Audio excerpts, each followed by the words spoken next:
Before we begin, a quick and important disclaimer. The following comprehensive analysis regarding the media representation, advertising strategies, and public portrayal of family law and divorce attorneys is strictly for educational, analytical, and entertainment purposes only. This deep dive does not constitute professional legal advice, financial advice, or psychological counseling. Listening to or applying the analytical frameworks discussed in this documentary does not establish an attorney-client relationship under any jurisdiction. The legal landscape regarding divorce, asset division, and child custody is highly complex, varies drastically from state to state, and is subject to strict statutory guidelines. If you are currently navigating a legal separation, contemplating a divorce, or dealing with family law matters, it is imperative that you conduct your own due diligence and consult directly with a licensed, qualified attorney in your specific local jurisdiction. Never make monumental life decisions based solely on media representations, radio broadcasts, or online documentaries. The strategies and historical trends we are about to discuss reflect broadcast marketing techniques and media archetypes, not guaranteed legal strategies. Imagine this scenario. It is a Tuesday morning in late November. The sky is dark, the traffic on the interstate is at a dead standstill, and a commuter is sitting alone in their vehicle. They are gripping the steering wheel, exhausted from an argument they had with their spouse the night before. At this precise moment of profound isolation and emotional vulnerability, the local talk radio station cuts to a commercial break. A deep, authoritative yet strangely comforting voice fills the cabin of the car, speaking directly to the driver's exact pain points. The voice asks if they feel trapped, if they are worried about losing their life savings, or if they are terrified of losing access to their children. In exactly 60 seconds, that audio broadcast completely rewrites the listener's internal narrative, shifting their mindset from passive endurance to active legal preparation. This is not a coincidence. It is a highly calculated, billion-dollar media ecosystem at work. You might think that in the era of digital algorithms and social media, traditional terrestrial radio is a relic of the past. Yet, for the American family law attorney, the AM and FM radio dials remain one of the most potent, psychologically invasive, and lucrative tools for client acquisition ever created. There is a precise historical formula that top-tier legal marketers use on the radio, a system designed to catch the American public at their most vulnerable.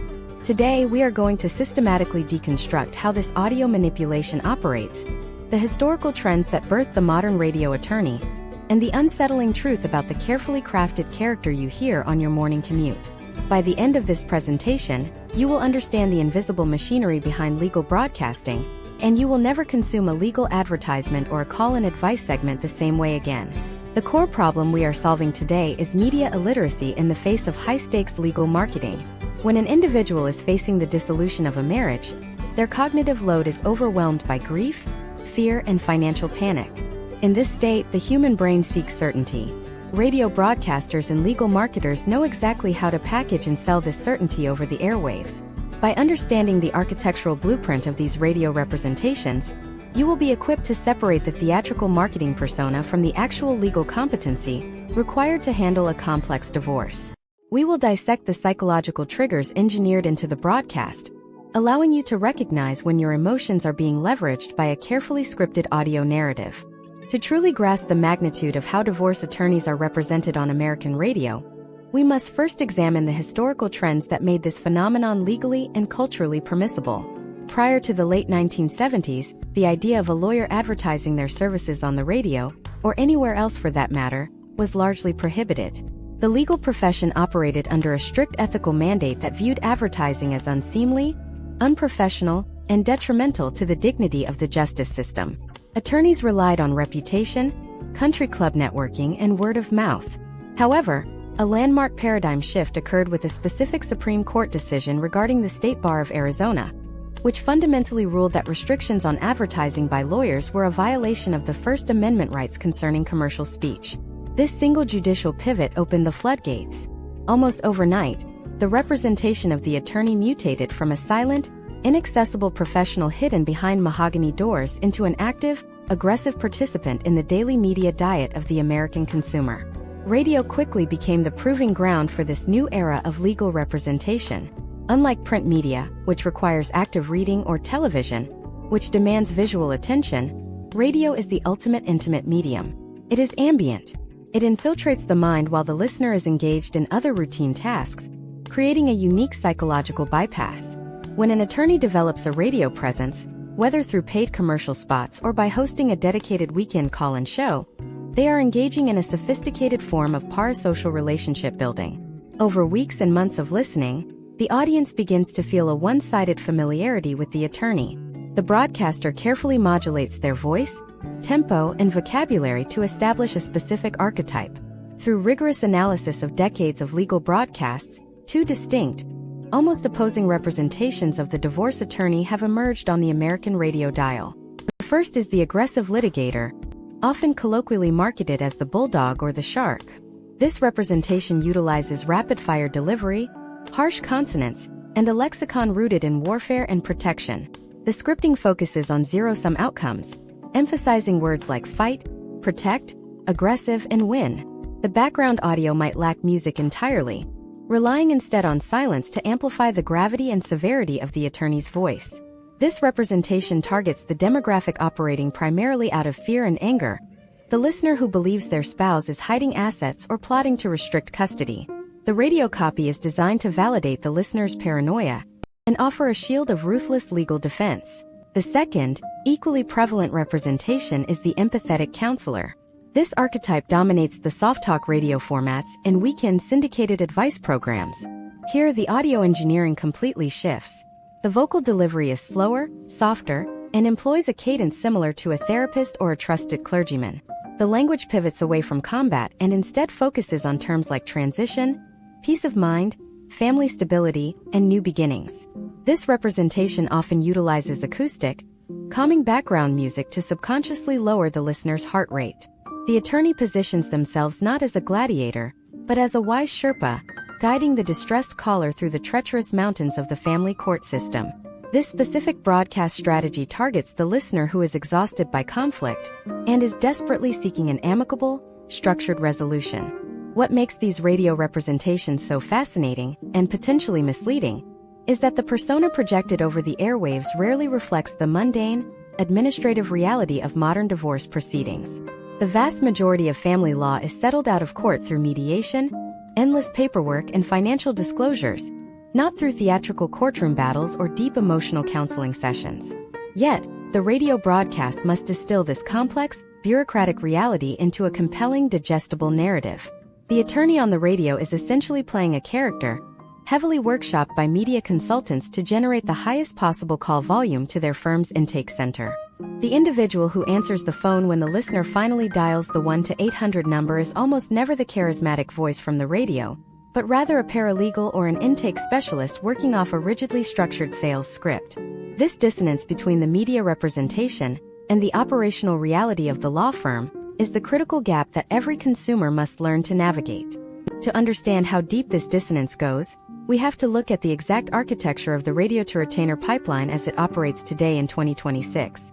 The transition from a passive radio listener to an active, paying legal client is not a matter of chance, but a highly engineered, step-by-step process designed to maximize conversion rates while minimizing the actual broadcast attorney's time expenditure. Imagine if you are a man named Michael, living in suburban Ohio. It is late October in 2026, and Michael is driving home from a grueling shift at a logistics management firm. He has been silently contemplating divorce for 18 months. The radio in his truck is tuned to a local sports talk AM station. During the commercial break, a deep, authoritative voice comes over the speakers, identifying himself as the relentless advocate for fathers facing the family court system. The voice speaks with total conviction about potential outcomes that protect assets and secure custody. Michael pulls his truck into his driveway, heart pounding, and dials the toll-free number repeated 3 times at the end of the broadcast. He expects to hear the gravely reassuring voice of the man on the radio. Instead, his call is instantly routed to a centralized, third-party intake call center located 3 states away. This call center is the hidden engine of the modern broadcast legal practice. The person answering the phone is not a lawyer, nor are they a paralegal. They are a highly trained intake specialist sitting in front of a sophisticated customer relationship management dashboard. The moment Michael connects, the specialist begins executing a rigidly defined conversational flow. The goal is not to offer legal counsel, which would be an ethical violation, but to rapidly assess Michael against a strict set of financial and jurisdictional metrics. They ask about his employment status, the approximate equity in his home, the nature of his retirement accounts, and whether his spouse has already retained counsel. They are calculating historical trends of profitability based on Michael's demographic profile. If Michael reveals that he is heavily in debt, rents his apartment, and has no significant shared assets, the intake specialist will politely inform him that the firm is currently operating at maximum capacity and might refer him to a local legal aid clinic. However, if Michael hits the internal benchmarks for a profitable case study, the tone of the conversation shifts dramatically toward securing an immediate consultation fee. This is where the psychological momentum generated by the radio commercial is harvested. The intake specialist leverages the trust established by the broadcast personality. They assure Michael that the firm handles cases exactly like his every single day. They use urgency, suggesting that his spouse might already be plotting financial maneuvers, and push for a credit card deposit to lock in a consultation strategy session. When Michael finally attends this session, the bait and switch of the media persona is complete.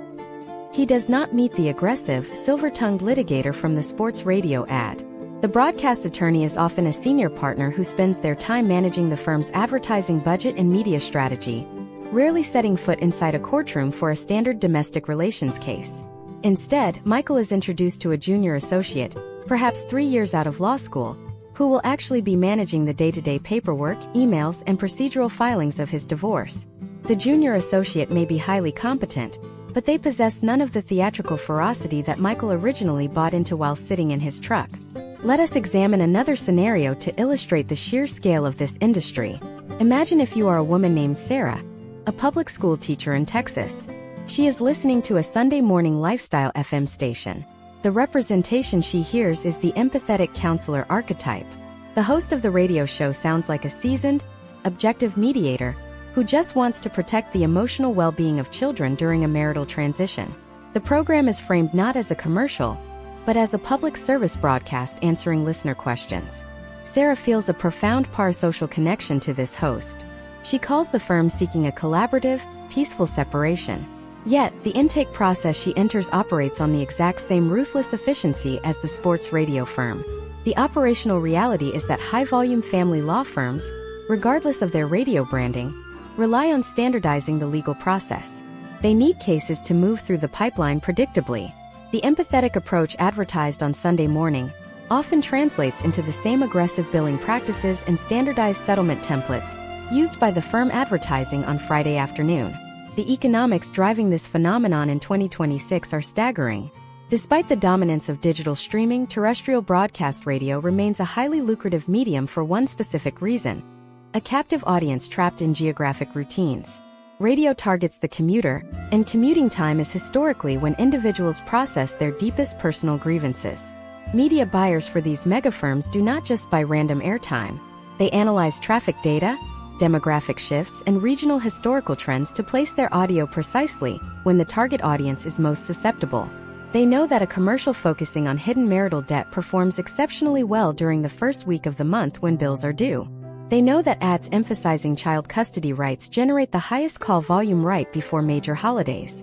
This level of granular targeting transforms the radio from a simple broadcasting device into a behavioral extraction tool. The law firms dominating these airwaves are no longer just legal practices. They are sophisticated media conglomerates. Some are even backed by private equity infrastructures that require strict adherence to call volume quotas and conversion metrics.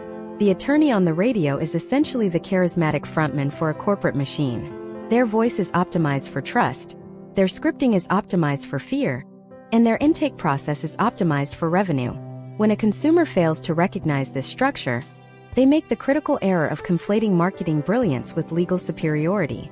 They assume that the lawyer who dominates the local radio market must be the most skilled practitioner in the courtroom, when in reality, they are simply the most skilled practitioner of audio persuasion. But how exactly do these legal marketers script these 60-second audio traps? What are the specific psychoacoustic triggers, the exact phrasing, and the modulated vocal tones that bypass a listener's rational skepticism and force them to pick up the phone? The architecture of the script itself holds the answers, and it involves a dark science of linguistic manipulation that goes far beyond simple advertising. In the next phase of our analysis, we will deconstruct the exact vocabulary of the modern radio lawyer, dissecting the hidden commands embedded in their speech. The linguistic architecture of a 60-second radio spot is a masterclass in behavioral psychology and audio engineering, designed entirely to bypass rational skepticism. Before we even examine the specific words used by these attorneys, we must first analyze the physical sound of the broadcast itself, because the audio frequency is the vehicle that delivers the hidden commands. When you hear the modern radio lawyer, you are not hearing a natural human voice. You are hearing a highly processed, weaponized frequency. Audio engineers working for these massive legal marketing agencies utilize a technique built upon the proximity effect. By instructing the attorney to speak mere inches away from a high-fidelity broadcast microphone, the recording captures an unnatural amount of low-end bass frequencies. This artificially deepens the voice, triggering a subconscious, evolutionary response in the human brain that associates deep, resonant tones with authority, physical size, and safety. Furthermore, the audio track undergoes severe dynamic range compression. In a normal conversation, there are micropauses, variations in volume, and the sound of natural breathing. In a radio commercial for a divorce attorney, compression eliminates the quietest parts of the audio and limits the loudest parts, creating a solid, unrelenting wall of sound. The listener is given absolutely no auditory white space to pause, reflect, or mentally object. The voice feels as though it is physically inside the vehicle with them, occupying all available mental bandwidth. Once the acoustic environment is engineered to command absolute authority, the script deploys its vocabulary with surgical precision. These scripts are not written by lawyers. They are written by direct response copywriters who have analyzed historical trends of consumer panic. A standard 60-second ad is divided into 4 distinct psychological phases, beginning with the pattern interrupt. The attorney never begins by introducing their name or their law firm. Starting with an introduction allows the listener to identify the audio as an advertisement and instantly tune out. Instead, the first 5 seconds consist of a highly specific, emotionally devastating question. Imagine if you are a man named David, driving to a commercial construction site in Phoenix, Arizona in the year 2026. David has been sleeping on the couch for 3 months and is secretly terrified of losing his pension. The radio abruptly asks, "Are you working 50 hours a week just to fund a lifestyle for someone who no longer loves you?" This is the pattern interrupt. It reaches directly into David's private domestic nightmare. The phrasing is designed to induce an immediate state of hypervigilance. The goal is to make the listener feel that their private thoughts have been broadcast over the airwaves. Immediately following the pattern interrupt is the agitation phase. The vocabulary drastically shifts to words centered around concealment, loss, and impending doom. The attorney will use verbs like uncover, expose, and prevent, paired with nouns like hidden accounts, secret debt, and parental alienation. The radio marketer understands that a person contemplating divorce is operating in an information vacuum. They do not know what their spouse is planning, and this uncertainty breeds paranoia. The script validates and inflames this paranoia. The voice on the radio implies that while the listener is sitting in traffic, their spouse is actively executing a tactical financial maneuver against them. This creates an artificial ticking clock. The listener is pushed into a fight or flight response, chemically flooding their brain with cortisol. They are no longer passively listening to a radio station. They are receiving an emergency broadcast regarding their own life. At the exact peak of this induced anxiety, usually around the 35-second mark, the script transitions into the savior positioning. The acoustic tone often shifts slightly, sounding more resolute and commanding. The vocabulary abandons the language of fear and adopts the language of militaristic protection. Words like shield, fortress, secure, and defend are repeatedly hammered into the listener's consciousness. To comply with ethical guidelines and broadcast regulations, the attorney will avoid direct promises of victory, instead heavily relying on phrases regarding potential outcomes and strategic case studies. They will say things like, "We engineer potential outcomes that secure your financial future," or "We review historical trends in the local family court to build an impenetrable strategy." Notice the critical pronoun shift in this phase. The attorney stops saying you and begins saying we. The listener is told, "You are in danger, but we will protect your assets." This neurolinguistic trick artificially builds a coalition, making the listener feel as though they have already hired a powerful ally before they have even memorized the phone number. We must also examine how this vocabulary adapts for different target demographics. Imagine if you are a woman named Jessica, an administrative director living in the suburbs of Atlanta in 2026. Jessica is listening to a soft adult contemporary station. The aggressive bulldog archetype would terrify her and cause her to change the station. Therefore, the marketing agency deploys the empathetic counselor archetype. The proximity effect and audio compression remain the same, but the vocabulary is entirely inverted. Instead of shield and fortress, the script uses words like bridge, transition, peace, and stability. The pattern interrupt for Jessica asks, "Are you staying in an unhealthy environment simply because you are afraid of how the transition will affect the children?" The agitation phase focuses on emotional exhaustion rather than financial paranoia. The savior positioning frames the law firm not as a tactical militia, but as a structured, calming force that will carry the emotional burden of the paperwork. Yet, the underlying psychological mechanism is identical. It is designed to identify a pain point, amplify the discomfort of that pain point, and present the law firm's toll-free number as the only logical escape route.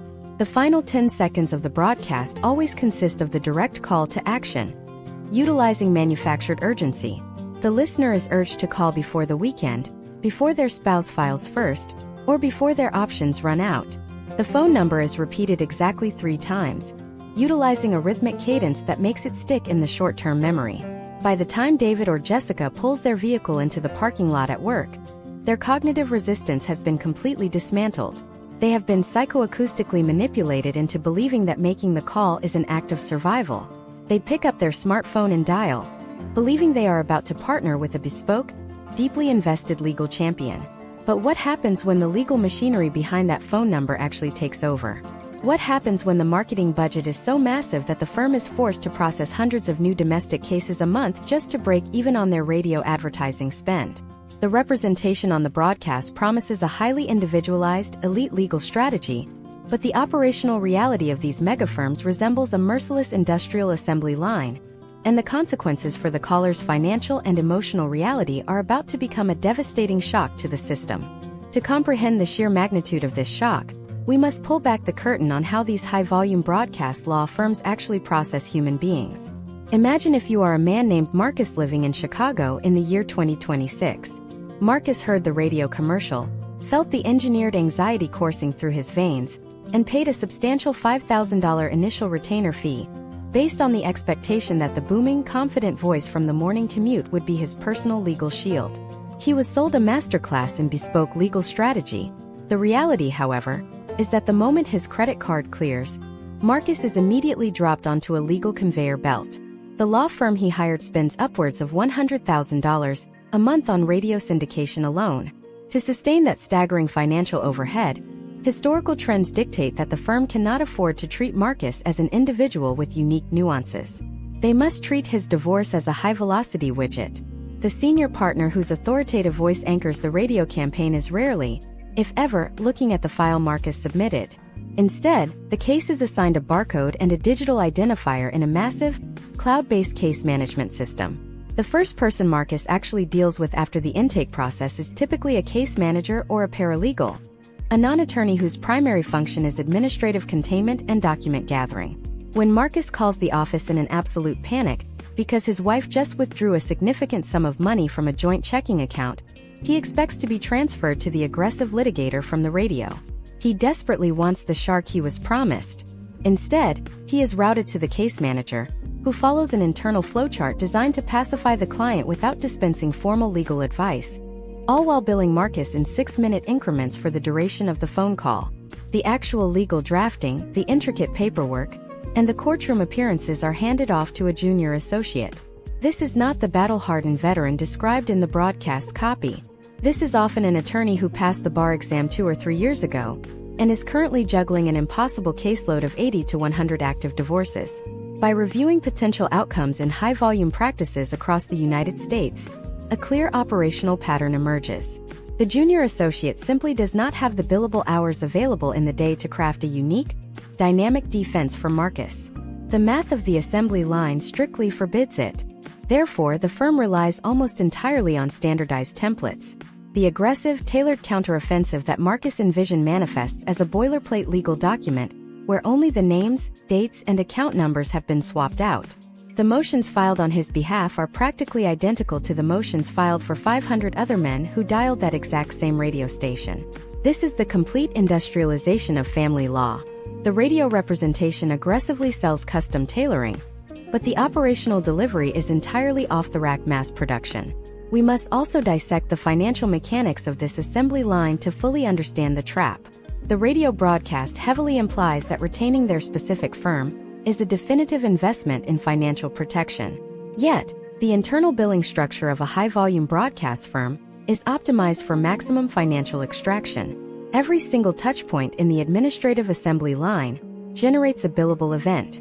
When the paralegal emails Marcus to ask for a standard tax return, that is a 0.1 hour charge. When the junior associate reviews the email the paralegal sent to ensure compliance, that is another 0.1 hour charge. When the case manager leaves a 30-second voicemail, the meter runs. Marcus is rapidly burning through his initial retainer not on high-level legal maneuvering or strategic depositions, but on administrative friction generated by the firm's own bloated, factory-like infrastructure. Consider another scenario to observe how this impacts different demographics. Imagine if you are a woman named Emily, a healthcare administrator living in Denver in 2026. She called the empathetic radio lawyer seeking a peaceful, structured transition for her family. She was placed on a similar conveyor belt, but one masked with much softer therapeutic language. The firm utilizes the exact same template-driven, high caseload model as the aggressive firm. Emily soon discovers that her peaceful transition is dragging on for 18 agonizing months because her assigned junior associate is constantly rotating in and out of court on 50 other disorganized cases, causing massive delays in simply drafting a standard settlement agreement. The historical trends in these megafirms show incredibly high turnover rates among junior associates due to extreme burnout and compassion fatigue. Halfway through Emily's divorce process, her assigned lawyer suddenly quits the firm. Emily is immediately reassigned to a brand new associate, who has to spend 3 billable hours just reading her extensive file to catch up on the details, all at Emily's financial expense. The empathetic counselor representation on the radio is fundamentally incompatible with a corporate infrastructure designed to process human trauma at massive scale. This deep disconnect breeds not only deep resentment, but dangerous legal vulnerabilities. Because the broadcast firm relies on high volume and rigid templates to maintain profitability, they inherently avoid complex litigation if they can help it. The radio advertisement features language highlighting a willingness to fight and aggressively defend. But actual trials are highly unpredictable, incredibly time-consuming, and ultimately unprofitable for a firm that needs to churn through cases quickly to pay for their media buys. The underlying unspoken strategy of the broadcast law firm is almost always to push the client toward an early mediation or settlement, regardless of whether that settlement represents the absolute best potential outcome for the client's long-term future. They will use the exact same psychological pressure tactics that got the client to sign the initial retainer to convince the client to sign a mediocre settlement agreement. The attorney will highlight the immense, unpredictable cost of going to trial, successfully leveraging the client's financial fatigue. The client, who originally hired the firm to be a gladiator, finds themselves being pressured by their own lawyer to surrender simply because the firm's business model cannot accommodate a drawn-out legal battle. But the true devastation of this assembly line model only becomes apparent when it is tested against an external force that refuses to play by the rules of mass production. The radio lawyer's boilerplate templates might function adequately when the opposing spouse hires an equally overworked, disorganized attorney from a rival billboard or radio ad. However, what happens when Marcus or Emily steps into a family court mediation room and suddenly realizes their spouse did not hire a lawyer off the radio? What happens when the spouse has quietly retained a highly specialized, boutique litigator who handles only 10 cases a year, knows exactly how the broadcast firm operates, and has spent the last 3 months systematically destroying every boilerplate template the megafirm filed? The legal bloodbath that follows in that room is something the radio commercials will never ever mention. The atmosphere inside a family law mediation room in 2026 is clinically cold and deliberately tense. When Marcus steps into this environment, he carries the false confidence instilled by months of aggressive radio marketing. He assumes his broadcast-backed legal team is the dominant force in the room. But sitting across the conference table is a boutique litigator, a legal technician who operates entirely outside the ecosystem of mass media advertising. This specialized attorney does not spend their budget on AM sports radio syndication. They spend their resources on forensic accountants, private investigators, and meticulous case preparation. The moment the mediation commences, the architectural flaws of the high-volume radio law firm are exposed with devastating precision. The junior associate representing Marcus opens their file and begins reciting standard, boilerplate demands generated by the firm's software. The boutique attorney counters not with rhetoric, but with a highly specialized, localized strategy that systematically dismantles the broadcast firm's generic paperwork. To understand how this tactical dismantling occurs, we must examine the mechanics of legal discovery. The mass-market law firm relies heavily on standardized interrogatories, which are essentially pre-written questionnaires sent to the opposing party. Because the junior associate is managing 90 other cases, they do not have the time to draft highly specific, customized questions regarding the nuanced financial history of Marcus's marriage. They click a button, and the assembly line prints out a generalized document. The opposing boutique counsel, knowing exactly how these mega-firms operate, exploits this generalization. They provide the bare minimum legal responses to the boilerplate questions, hiding complex financial realities in plain sight. In the modern economic landscape of 2026, marital assets are rarely just a house and a joint checking account. They involve restricted stock units, decentralized cryptocurrency wallets, hidden business equities, and complex gig economy revenue streams. The standard radio firm template completely misses these assets because it was not programmed to look for them. The boutique attorney, however, has conducted a surgical forensic audit. When they present their counter-demands, they produce a meticulously constructed timeline of marital dissipation and exact financial tracing that the junior associate has never even seen, let alone prepared a defense against. Imagine being in Marcus's position at that exact second. The realization crashes over you like physical weight. You look at the junior associate you are paying hundreds of dollars an hour to sit next to you, and you watch them frantically flipping through a digital file they clearly have not mastered. The aggressive, impenetrable legal shield promised by the booming voice on the morning commute has instantly evaporated into a pile of generic, irrelevant paper. The power dynamic in the room entirely inverts. The boutique attorney dictates the pace, the tone, and the terms of the negotiation, while the junior associate is relegated to a defensive, reactive posture. This is the exact moment the broadcast representation shatters against the hard reality of bespoke legal competence. The psychological impact on the client is profound, inducing a state of acute vulnerability and panic that completely mirrors the emotional state the radio advertisement originally preyed upon. Because the junior associate is fundamentally outgunned and their firm's business model strictly prohibits a long, protracted, and unprofitable trial, a deeply unsettling pivot occurs within the mediation room. The attorney who was hired to be a relentless advocate suddenly transforms into a high-pressure salesperson, and their new target is their own client. To clear the case off their overwhelming docket, the junior associate begins pressuring Marcus to accept a highly unfavorable settlement. They weaponize the concept of potential outcomes, using it not to inspire confidence, but to instill terror. The associate will lean in and warn Marcus that if they reject the deal and proceed to a formal trial, historical trends in the local courthouse suggest he could lose his pension entirely or face devastating alimony structures. They use the very real, terrifying unpredictability of the family court system to strong-arm their own client into surrendering. The firm needs the file closed to make room for the next radio caller. We see an identical, albeit differently executed, collapse when we look at the empathetic counselor model. Let us return to Emily, who hired the soft-spoken radio firm for a peaceful transition. Her firm is also operating on the mass production assembly line, relying heavily on the opposing counsel's willingness to cooperate quickly. But the opposing boutique attorney recognizes the structural weakness of Emily's firm, the massive turnover rate of its junior staff. The specialized litigator executes a strategy of procedural attrition. They do not fight loudly. They fight with an avalanche of highly specific, localized motions and discovery requests that overwhelm Emily's constantly rotating cast of junior associates. Every time a new associate takes over Emily's file, the opposing counsel files a new motion, knowing the new associate lacks the institutional memory of the case to properly defend it. The peaceful transition becomes a grueling, unending bureaucratic nightmare. The opposing counsel uses the broadcast firm's own disorganized, high-volume nature against them, starving Emily out emotionally and financially until she is willing to sign away her rightful assets just to make the endless paperwork stop. Both Marcus and Emily eventually reach the exact same terrifying precipice.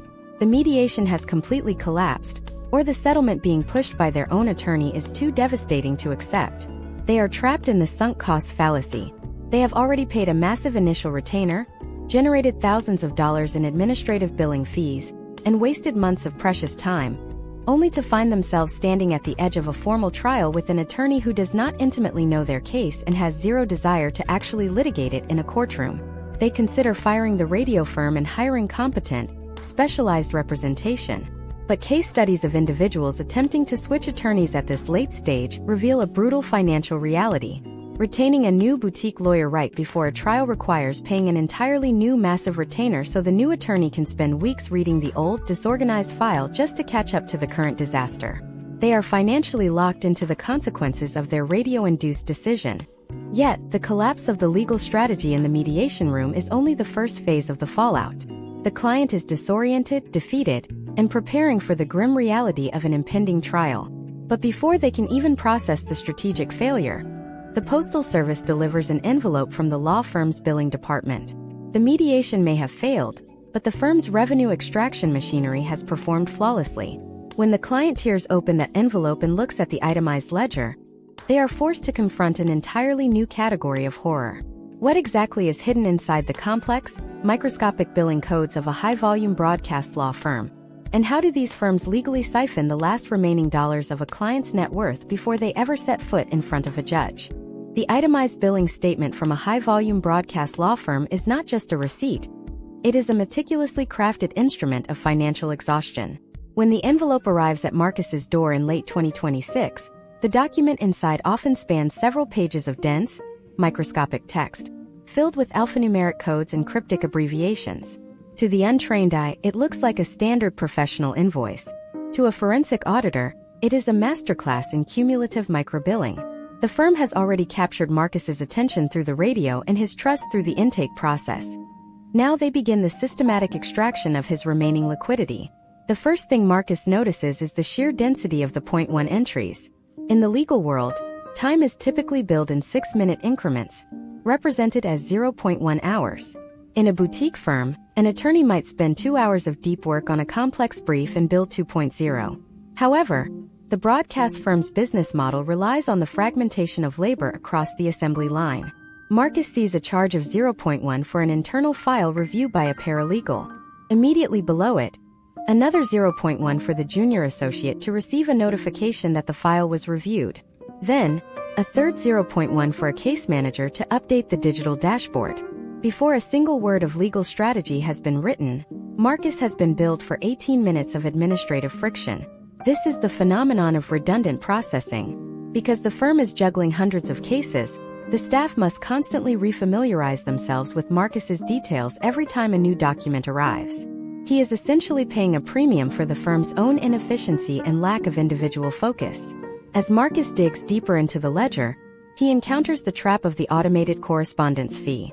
Modern high-volume firms in 2026 utilize sophisticated software that automatically generates emails to clients whenever a court deadline is approaching or a new filing is posted. These are not personalized notes. They are boilerplate notifications. Yet, many broadcast firms bill these as attorney-client communications. If Marcus receives 3 automated updates in a week, he might find himself charged 0.3 hours of attorney time. At a rate of perhaps $400 per hour, for emails that were sent by a server without a human being ever touching a keyboard. This creates a perverse incentive structure. The more disorganized or complex the court schedule becomes, the more automated administrative events are triggered, and the more the firm profits from the chaos. Then, there is the devastating reality of the minimum billing increment for phone calls. Imagine if Marcus, fueled by the anxiety he originally heard on the radio, calls the firm to ask a simple 30-second question about his upcoming hearing. He speaks to a receptionist who transfers him to a paralegal's voicemail. Even if Marcus never speaks to a human being, the act of the file being accessed and the voicemail being logged often triggers a minimum billing increment. In many high-volume practices, historical trends show that clients are billed a full 0.2 or 0.3 hours for any attempted contact, regardless of whether a substantive conversation occurred. By the end of the month, Marcus has spent $1,200 just trying to find out if his lawyer has read his last 3 emails. This financial hemorrhaging is designed to be just small enough that the client feels it isn't worth a formal protest, but when multiplied by 1,000 clients, It provides the massive capital required to keep the radio advertisements running at peak frequency. Let us examine another case study involving Emily in Denver. Emily's empathetic radio firm uses a billing strategy known as the clerical to legal upcharge. In a standard ethical billing practice, administrative tasks like filing papers at the courthouse, scanning documents, or organizing a digital folder are considered overhead and are included in the hourly rate. However, the assembly line firm often rebrands these tasks. A clerk's time spent walking a document to a scanner is billed as file preparation at a paralegal's rate. A paralegal's time spent formatting a basic template is billed as legal research and writing at a junior associate's rate. Emily looks at her bill and sees 4 hours of legal research conducted on a Tuesday. In reality, no research was performed. A junior staff member was simply struggling to fix the margins on a boilerplate settlement agreement that the firm's software had glitched. The most egregious form of extraction, however, is the trial preparation search. As a case moves toward a potential trial, the very trial the firm has no intention of actually conducting, the billing activity reaches a fever pitch. The firm knows that the client is at their most vulnerable and desperate. They begin billing for massive blocks of time labeled as trial strategy sessions or exhibit preparation. In these scenarios, the firm often assigns multiple people to the same task. Marcus sees a charge for a 2-hour meeting where the junior associate, a senior associate, and a paralegal were all present. He is being billed for all 3 of them simultaneously, costing him over $1,000 per hour for a meeting that could have been handled by one person. This is often a tactical move to drain the client's remaining retainer so the firm can demand a second, even larger replenishment fee before the trial begins. When Marcus or Emily attempts to dispute these charges, they are met with the final layer of the firm's corporate defense, the billing dispute protocol. The firm doesn't just ignore the complaint. They have a dedicated staff member whose job is to justify the hours. They point to the fine print of the representation agreement, the very one the client signed in a state of radio-induced panic, which explicitly allows for these billing practices. They warn the client that if the bill isn't paid, the firm will file a motion to withdraw as counsel, leaving the client alone and unrepresented just weeks before a critical court date. This is the ultimate leverage. The client is financially handcuffed to a firm that is actively siphoning their wealth while providing a generic, assembly line service. This entire financial ecosystem is a closed loop. The high fees extracted from Marcus and Emily do not go toward hiring better lawyers or improving case outcomes. They are funneled directly back into the media budget. They pay for the primetime radio slots, the high-fidelity microphones, and the consultants who fine-tune the aggressive and empathetic archetypes.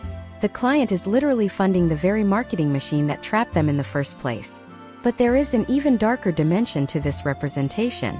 Beyond the billing and the boilerplate templates, there is the psychological toll of the radio attorney's public persona on the actual judicial process. When these lawyers step into a real courtroom, the judges and opposing counsel already know exactly who they are. And the reputation of the radio lawyer precedes them in ways that can be catastrophic for the client's credibility. How does a judge in 2026 react when they see a name on a docket that they hear screaming on the radio every morning? The answer reveals the final, most dangerous lie of the broadcast representation. The relationship between a judge and the attorneys appearing in their courtroom is built on a foundation of professional credibility and historical trends of behavior. In the year 2026, the bench is increasingly occupied by a generation of judges who are hyper-aware of the media landscape. When Marcus walks into a courtroom in downtown Chicago, he expects the judge to be intimidated or at least impressed by the high-profile brand of his radio-famous law firm. He envisions a scenario where his attorney's reputation for aggressive protection precedes them like a herald. The reality is far more sobering. To a seasoned judge, the name of a high-volume broadcast firm on a docket is often a red flag for procedural inefficiency, inflammatory rhetoric, and a lack of genuine preparation. Imagine the perspective of the judge. They spend their commute listening to the same radio stations as everyone else. They hear the same booming voices, the same hyperbolic claims, and the same emotionally manipulative pattern interrupts that Marcus heard. By the time that attorney's associate stands before the bench, the judge has already developed a subconscious, or sometimes overt, skepticism toward their arguments. In many jurisdictions, historical trends show that judges associate these megafirms with a scorched earth policy that prioritizes billable conflict over practical resolution. The judge knows that the person standing in front of them is likely a junior associate who is overworked and underprepared. When that associate attempts to use the same aggressive language from the radio ad, demanding total victory or making unsubstantiated claims of asset hiding, it often backfires. The judge sees through the theatrical performance.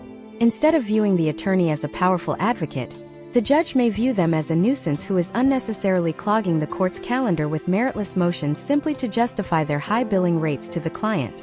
This loss of credibility has tangible consequences for potential outcomes. Family law is unique because it grants judges an immense amount of discretion. Unlike a criminal trial with a jury, a divorce case is often decided by a single individual's interpretation of equity and the best interests of the children. If the judge perceives that an attorney is using the courtroom as a stage for their firm's marketing brand, rather than as a forum for truthful legal discourse, that skepticism can bleed into the judge's rulings. Marcus might find that his motions for temporary support are denied more frequently, or that the judge is less inclined to believe his testimony regarding marital property. The judge isn't necessarily being unfair. They are reacting to a pattern of behavior they see from this specific firm across dozens of cases every month. The radio representation claims the firm has power in the courtroom, but the operational reality is that the brand itself often acts as a weight around the client's neck. Consider a case study from a suburban jurisdiction in 2026. A father named Robert hired an aggressive radio attorney who marketed himself as a father's rights specialist. On the radio, the attorney spoke about ending the bias against dads and ensuring equal custody. However, when the case reached a hearing, the attorney filed a standard, overly aggressive motion that included inflammatory personal attacks against Robert's wife. The judge, who had seen this exact motion filed by this firm in 5 other cases that week, interrupted the attorney within 30 seconds. The judge noted for the record that the firm's reliance on boilerplate accusations was a waste of judicial resources. Robert, who had paid $12,000 for this specific aggressive representation, sat in silence as his attorney was scolded by the bench. The aggressive radio persona, which felt so empowering in the car, looked like amateurish bullying in the eyes of the court. Robert's credibility was collateral damage in his law firm's quest for brand consistency. The empathetic counselor model suffers from a different but equally damaging courtroom perception. When Emily's soft-spoken attorney appears before a judge, the skepticism is rooted in the firm's reputation for administrative chaos. In 2026, court dockets are managed with digital precision. Judges value attorneys who meet deadlines, provide clear financial disclosures, and facilitate smooth transitions. High-volume empathetic firms, because of their internal assembly line structure, are notorious for missing small procedural details. When Emily's lawyer asks for a continuance because they are missing a specific tax document, a document Emily provided months ago but was lost in the firm's intake system, the judge's patience evaporates. To the judge, this isn't a peaceful transition. It is administrative negligence. The judge may begin to view Emily's side as disorganized or stalling, which can lead to unfavorable rulings on attorney fees or discovery sanctions. The brand promise of peace is destroyed by the reality of corporate disorganization. There is also the factor of the boutique opposition. As we discussed, the opposing counsel is often a specialist who knows the local judges on a first-name basis. These specialized attorneys understand the specific pet peeves and preferences of each judge in the building, while the radio firm's associate is following a national training manual on how to sound like a lawyer. The boutique specialist is tailoring their arguments to the specific temperament of the person wearing the black robe. They might subtly remind the judge of the radio firm's reputation for high-volume churn. They will point out that the motion filed against their client is a word-for-word copy of a motion filed in an unrelated case. This exposure of the assembly line process is a lethal blow to the client's standing. The judge realizes they are being fed a canned performance, and the psychological contract between the attorney and the court is severed. The most dangerous lie of the broadcast representation is the idea that the attorney is an outsider fighting a corrupt or biased system. Many radio ads frame the law firm as a rebel force, the only people willing to stand up for the listener. This narrative is excellent for selling retainers to frustrated commuters, but it is catastrophic for actual litigation. In reality, the legal system is a community. Judges, court reporters, and career attorneys work together every day. When a radio firm positions itself as an antagonistic outsider, it alienates the very people who hold the power to decide the client's future.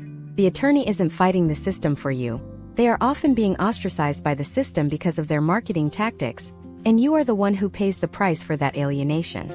As Marcus or Emily watches their case stall or crumble under the weight of their firm's reputation, They begin to realize that the booming voice on the radio was a siren song leading them into a bureaucratic trap. They have spent their life savings to be represented by a brand that the local court system views with mild contempt.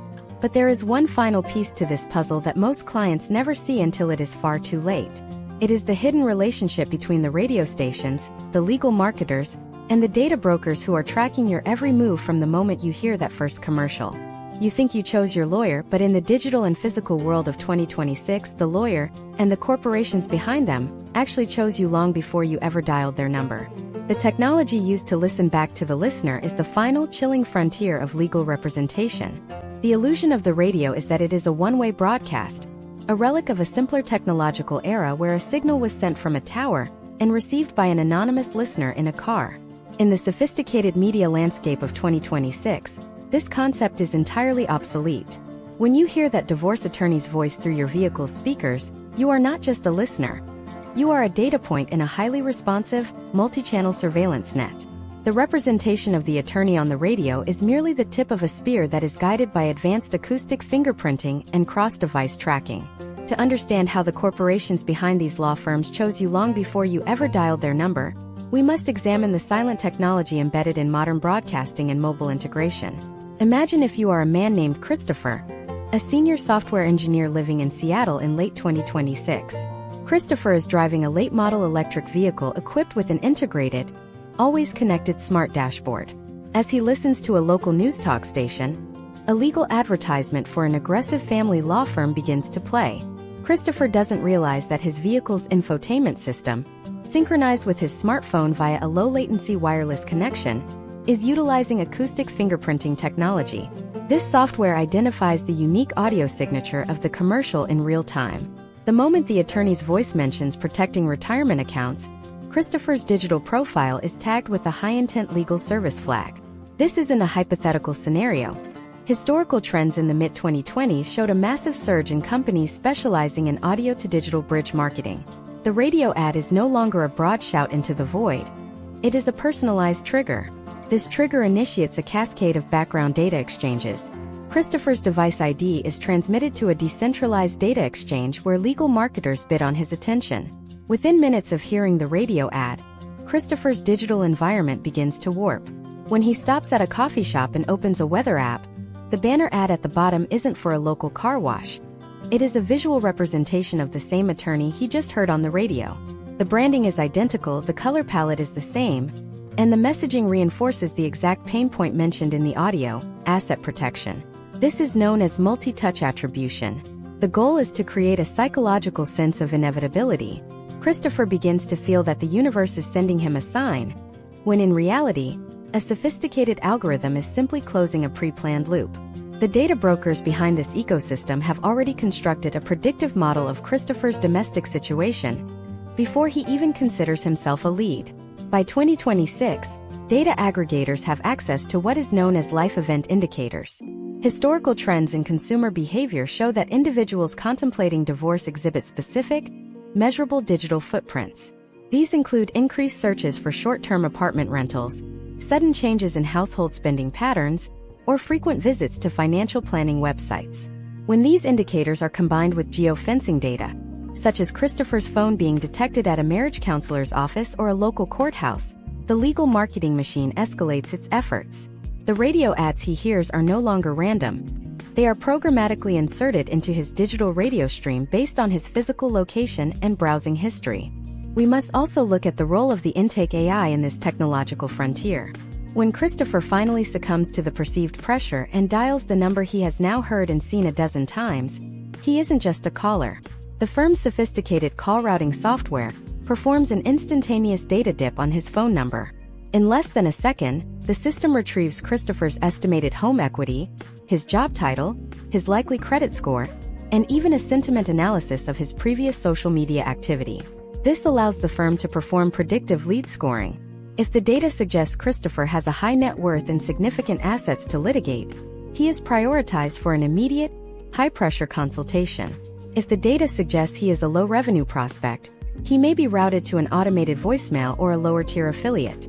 The representation of the attorney on the radio promised a champion for every listener. but the back-end technology ensures that only the most profitable listeners receive the premium experience. This technological feedback loop also allows the law firm to refine its radio persona with terrifying efficiency. In 2026, megafirms use AI-driven audio analysis to conduct A/B testing on their radio scripts in real time.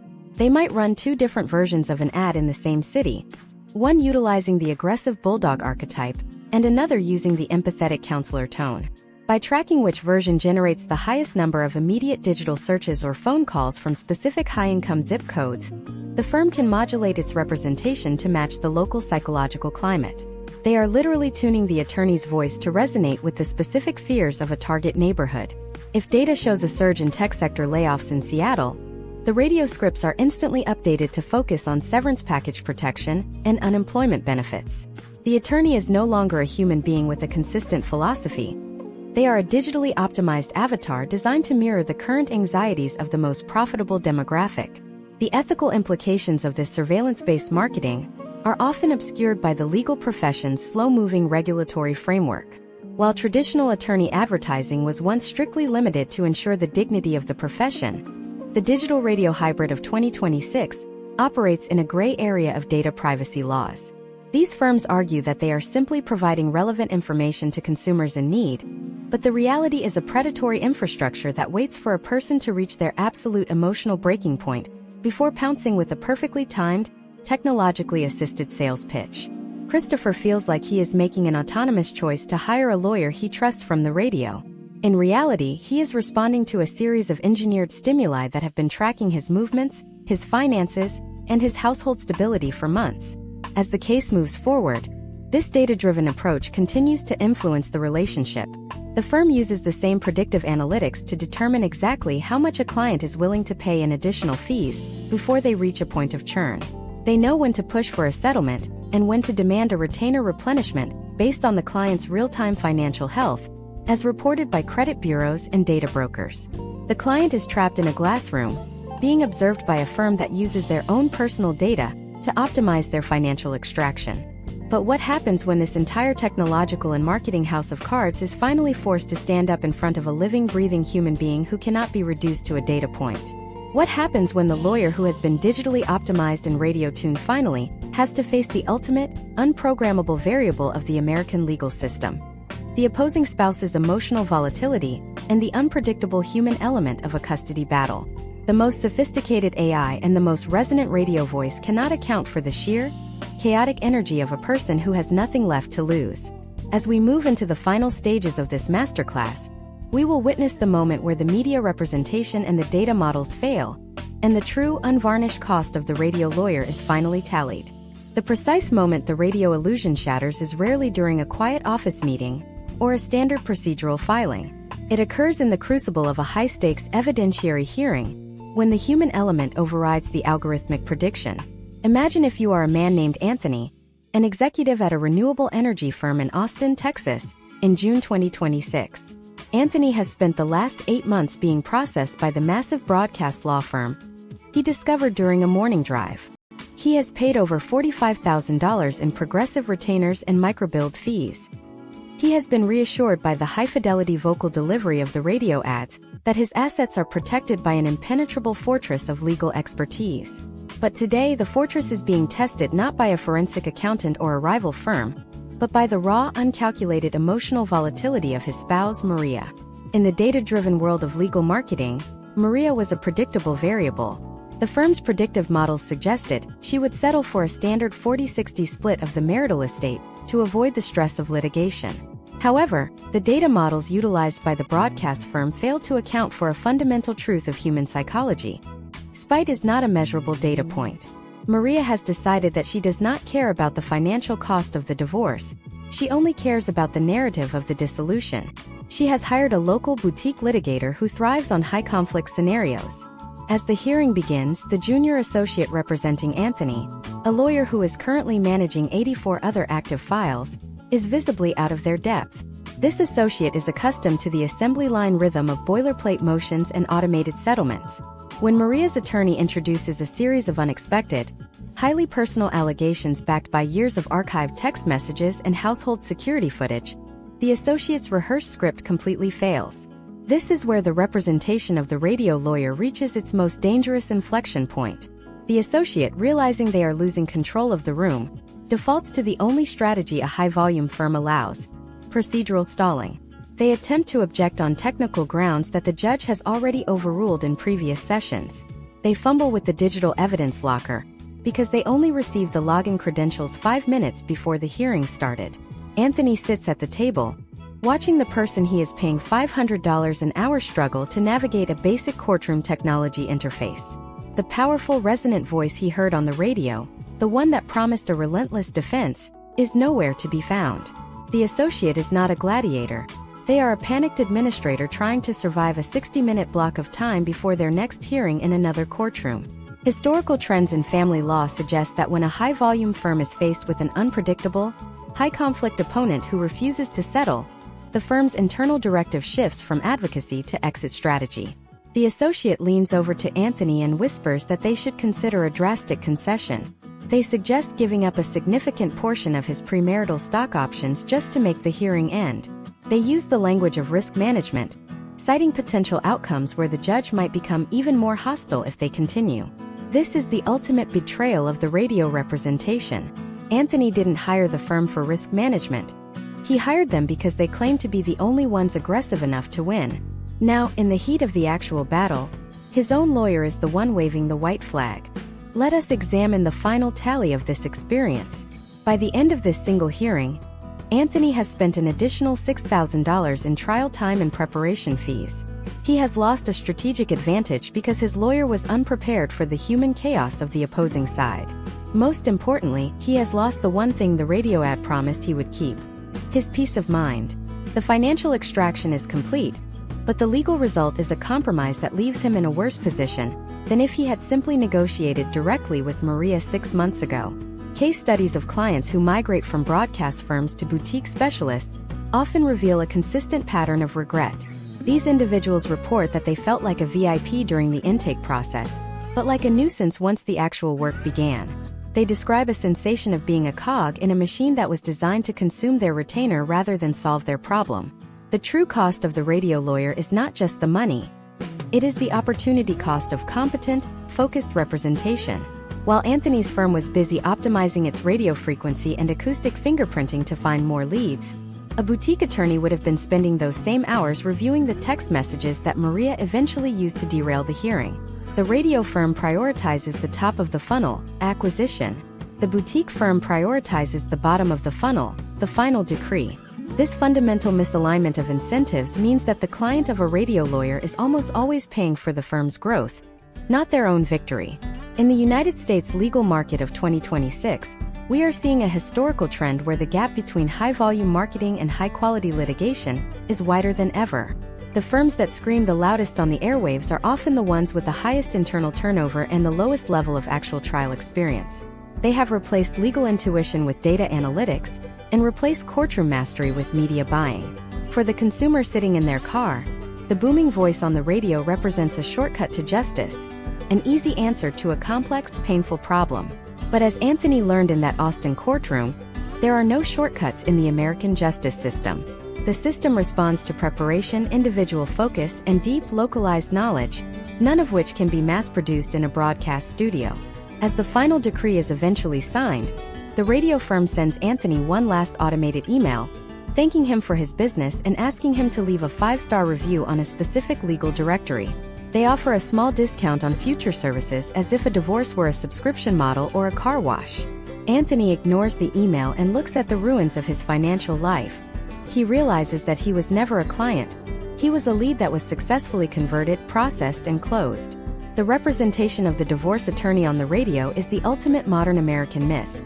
The idea that you can buy a champion for the price of a phone call. But as we conclude this deep dive, one final question remains.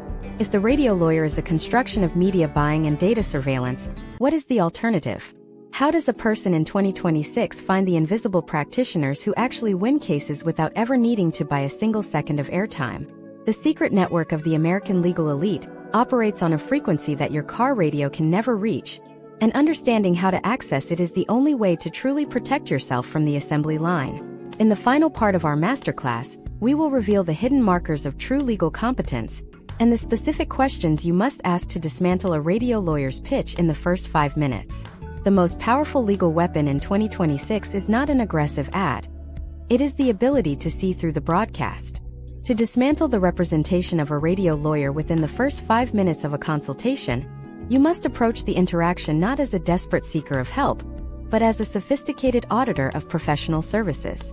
The transition from being a victim of the audio marketing loop to becoming an informed consumer begins with a series of high-pressure, targeted questions that force the firm to deviate from its rehearsed intake script.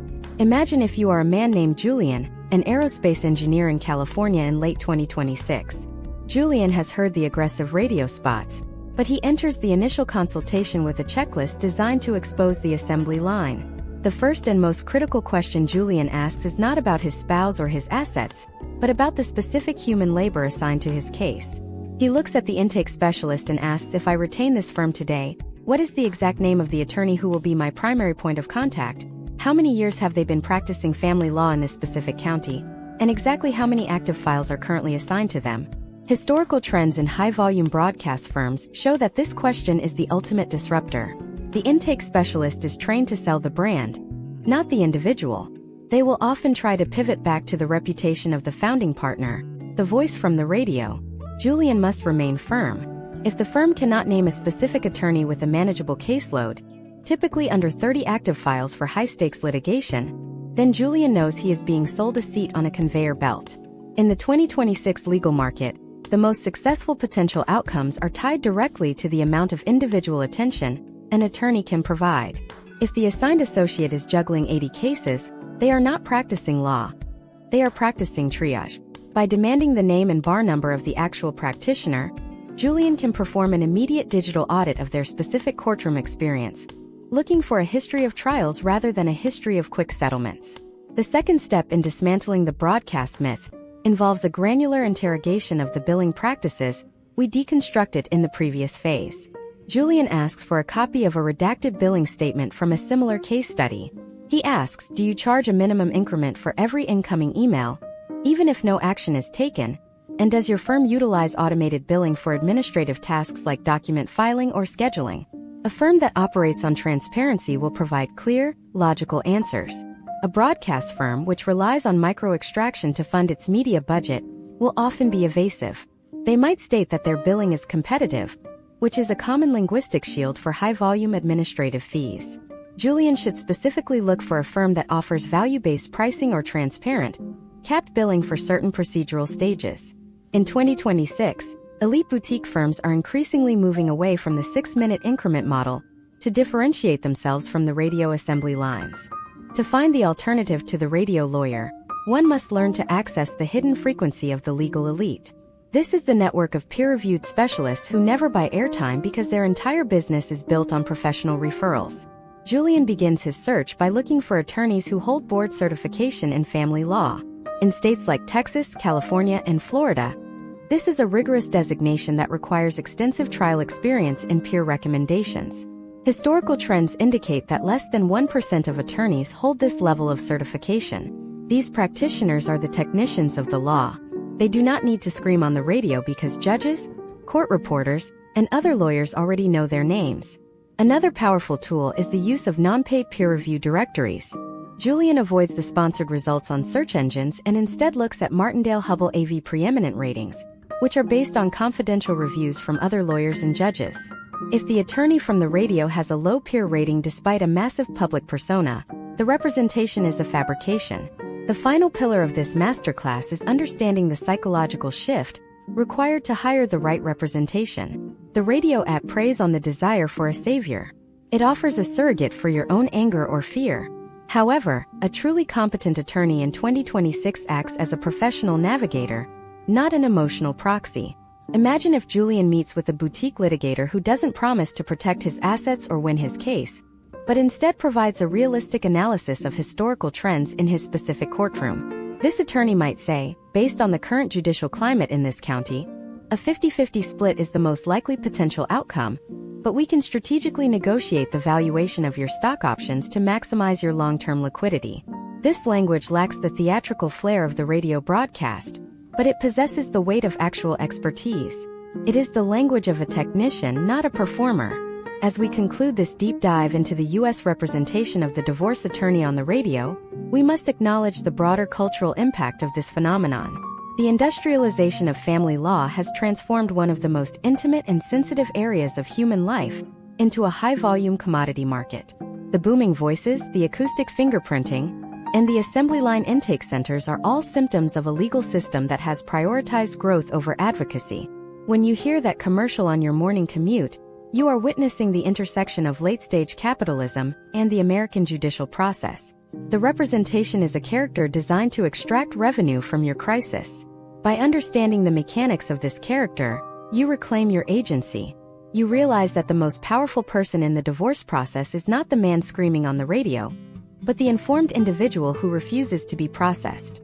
The cost of media illiteracy in the legal field is measured in lost assets, lost time, and prolonged emotional trauma. The case studies of Marcus, Emily, Anthony, and Julian serve as a roadmap for the modern consumer. They illustrate that the loudest voice in the room is rarely the most competent one.